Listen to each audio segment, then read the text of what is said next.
দর্শকগণ, আপনাদের বাড়িতে ঠিক আশা দিতে ওনারা এসে আয়ুষ্মান ভারতের যে ফর্ম দিয়ে গেছিলেন সেইগুলো কি দিয়ে যাওয়ার পর ফিল আপ করে আবার জমা নিয়ে গেছেন? তাহলে এই ভিডিওটা শুধুমাত্র আপনাদের জন্য। কারণ আয়ুষ্মান ভারতের ফর্ম যারা জমা দিয়েছেন তাদের ফর্মের স্ট্যাটাস কী আছে, আদৌ কি সেগুলো ভেরিফাই হয়েছে না ভেরিফাই হয়নি, না অ্যাপ্রুভ হয়েছে, এগুলো কিভাবে জানবেন সে রিগার্ডিং তথ্যটা তুলে ধরা হলো। তো প্রথমেই আপনাদের হ্যান্ডসেট অথবা যে কোনো ব্রাউজারে যাবেন, সেখানে বেনিফিশিয়ারি ডট NHA.gov.in এই লিঙ্কটা আমি অবশ্যই এই ভিডিওর কমেন্ট বক্সে দিয়ে রাখবো। সেখানে ক্লিক করবেন। ক্লিক করার পর রাইট সাইডে দেখবেন লগ ইন, একটা হচ্ছে বেনিফিশিয়ারি লগ ইন, একটা হচ্ছে অপারেটর লগ ইন। তো বেনিফিশিয়ারি লগ ইনে ক্লিক করার পর ক্যাপচা কোড দেবেন, দেন সেখানে মোবাইল নাম্বার দেবেন অ্যান্ড ভেরিফাই অপশানে ক্লিক করবেন। ভেরিফাই অপশানে ক্লিক করতেই আপনাদের মোবাইলে একটা ওটিপি চলে যাবে যে নাম্বারটা দিয়েছেন। তো যে ওটিপিটা গেছে সেই ওটিপিটা দেখবেন অ্যান্ড দেন এন্টার করবেন। এন্টার করার পর লগ ইন অপশানে ক্লিক করবেন। লগ ইন অপশানে ক্লিক করতেই নেক্সট আপনাদের এই ইন্টারফেসটা আসবে যেখানে PMJ বলে লেখা থাকবে। তারপর স্টেট সার্চ করে নিলেন। আমার স্টেট ওয়েস্ট বেঙ্গল, আমি ওয়েস্ট বেঙ্গল সার্চ করে নিলাম। এগেন PMJ অ্যান্ড যেটা 17+ ওপর মানে 70 বছরের ঊর্ধ্বে হলে তখন নিচে 17+ ওপরে ক্লিক করতে পারেন। তো PMJ ক্লিক করার পর আমার ডিস্ট্রিক্ট পূর্ব বর্ধমান, আমি সেটা সার্চ করলাম অ্যান্ড দেন কোন ডকুমেন্ট দিয়ে আপনি সেটা ভেরিফাই করবেন। তো আমি রেশন কার্ড দিয়েই করছি, কারণ রেশন কার্ডের নাম্বারটা এই মুহূর্তে আমার কাছে অ্যাভেলেবেল আছে।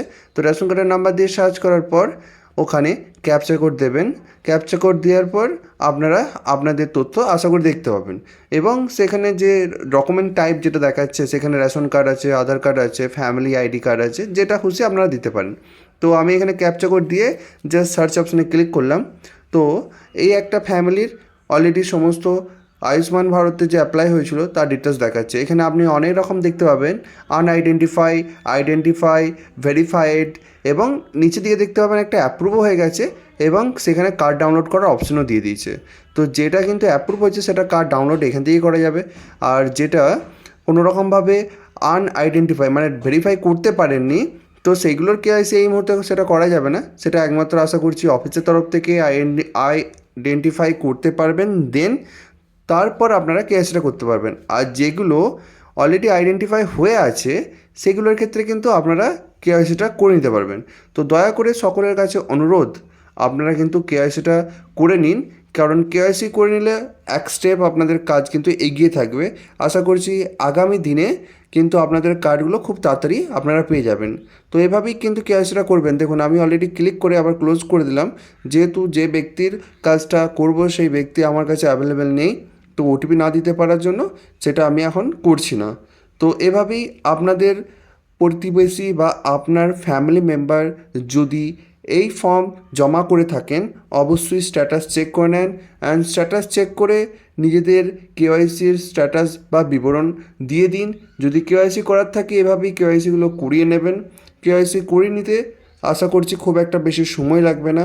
তো KYC করে নিলে সেটা স্টেট লেভেলে পৌঁছে যাবে অ্যান্ড স্টেট সেটা ভেরিফাই করে আশা করছি আপনাদের তথ্য আপডেট দিয়ে দেবে। ধন্যবাদ ভিডিওটা শেষ অবধি দেখার জন্য, এবং এরকম ভিডিও সহজ এবং সঠিকভাবে পেতে ফর আকাশ পেজটিকে ফলো রাখতে পারেন।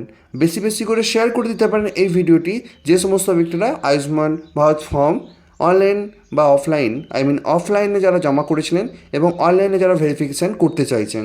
থ্যাংক ইউ ভেরি মাচ ভিডিওটা এন্ড অবধি দেখার জন্য।